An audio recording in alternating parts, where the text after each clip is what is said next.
আজকের ভিডিওতে শেয়ার করব চিড়িয়াখানাতে আর কি দেখেছিলাম আর কি করেছিলাম সেটাই আপনাদের সঙ্গে। আসসালামু আলাইকুম এভরিওয়ান, কেমন আছেন সবাই? আলহামদুলিল্লাহ আমরা অনেক ভালো আছি। তো আগের ভিডিওটাতে আমি এগুলো শেয়ার করতে পারিনি, যে ভিডিওটা অনেক বড় হয়ে যাবে সেই জন্য। তো চিড়িয়াখানার ভিতরে শিশুদের একটা পার্ক আছে, এখানে ট্রেন আছে আর কয়েকটা খেলনা আছে। তো আমাদের তাসপিয়া ট্রেনে উঠবে দেখে বলছিল, তো ভাবলাম আমরা উঠি। তো এই যে এখানে সবাই আমরা দাঁড়িয়েছিলাম ট্রেনে ওঠার জন্য। তো ট্রেনটা অবশেষে এক পাক ঘুরে এসে স্টেশনে দাঁড়িয়েছে, আর আমরা উঠবো।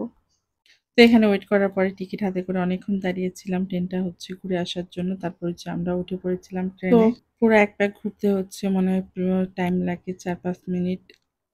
তো এত ট্রেনে উঠি, তারপরে বাচ্চাদের ট্রেনগুলো দেখতে অনেক ভালো লাগে। তো তাসফিয়া যেহেতু উঠতে যাচ্ছিল ট্রেনে, তো আমরা ৩ জনই উঠেছিলাম। তো ট্রেনটা অনেক কালার করা ছিল, আর দেখতে অনেক সুন্দর লাগছিল। হলুদ কালার, সাদা, আরো অনেক বিভিন্ন কালার দেওয়া ছিল।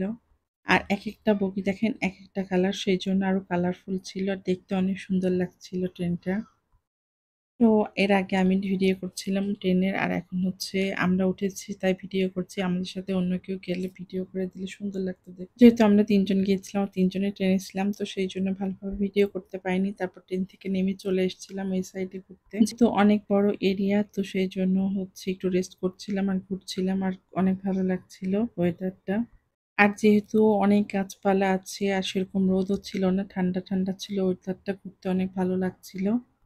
অনেকে আপুরা দেখেন কি সুন্দর করে শাড়ি পরে সেজে এসছে, আর এই সাইডে দেখলাম হাতি আছে। তো ওই ভিতর সাইডে আরো হাতি ছিল, ক্যামেরাতে দেখা যাচ্ছিল না কিন্তু আমরা দেখতে পাচ্ছিলাম। আর ওই সাইডে আরো ছোট ছোট ২টা হাতির বাচ্চাও ছিল। তারপর চলে এসেছিলাম এখানে ঘোড়া দেখতে। তো আমি আজকে প্রথমবার দেখলাম সাদা ঘোড়া, অনেক সুন্দর লাগছিল দেখতে সাদা ঘোড়াটাকে। আর এখানে যে জেব্রা গুলো খাচ্ছিল, অনেক দূরে ছিল সেই জন্য ভিডিওটা এমন লাগছে দেখতে। বাচ্চা ছিল অনেকগুলা, আর জেব্রা ছিল। আর এখানে যে চলে এসেছি জিরাফ দেখতে। জিরাফগুলো দেখেন কত বড় বড়, কত লম্বা লম্বা, অনেক সুন্দর লাগছিল দেখতে। আর গায়ে এই ডোরা কাটার জন্য আরো সুন্দর লাগে দেখতে। তো আমি এখানে একটা উপরে উঠেছিলাম, ওখান থেকে দেখতে বেশি সুন্দর লাগছিল। তারপরে চলে এসেছি চিড়িয়াখানার মেন আকর্ষণীয় জিনিসটা দেখতে। সেটা ময়ূর। ময়ূর দেখতে আমার অনেক ভালো লাগে। তো আমি ছোটবেলায় গল্প শুনতাম যে ময়ূর নাকি মেঘ না ডাকলে পেখম মেলে না। তো এখানে যাওয়ার পরে দেখতেছি ময়ূরটা এমনিতেই পেখম মেলে দাঁড়িয়ে আছে, আর দেখতে অনেক সুন্দর লাগছিল। আল্লাহর সৃষ্টি কতই না সুন্দর, তাই না? দেখেন কত বড় হয়েছেও পেখম মেলেছে যখন, আর দেখতে অনেক সুন্দর লাগছিল ময়ূরটাকে। তো ওইদিকে আরো ময়ূর ছিল, মানে অনেকগুলা ময়ূর ছিল একসঙ্গে। তো এই ময়ূরটা শুধু পেখম মেলেছিল, আর ওই ভিতর সাইডে ২-১টা। তো এটা সামনে ছিল দেখে এটাই সবাই ভিডিও করছিল। তো দেখতে অনেক ছোটবেলায় যখন স্কুলে পড়তাম, তখন এরকম ময়ূরের পেখম নিয়ে বইয়ের ভিতরে রেখে দিতাম যে বাচ্চা ফুটবে, সেই আশায়। তারপরে যেটু ঘুরে আবার একটু রেস্ট করলাম, বসেছিলাম অনেকক্ষণ। তারপরে যে চলে আসবো বাহিরে। তো এই যে হাঁটতে হাঁটতে বাহিরের দিকে আসছিলাম। তারপর আমি বাহিরে থেকে একটু চিড়িয়াখানার পুরা গেটটাকে ভিডিও করে নিচ্ছিলাম, আর এখানে ওয়েট করছিলাম আমাদের ড্রাইভার ভাইয়ার জন্য। তো এই যে সবাই বেরিয়ে এসছে, যেহেতু বিকেল হয়ে গিয়েছিল। তো সবাই এখন চলে আসবে।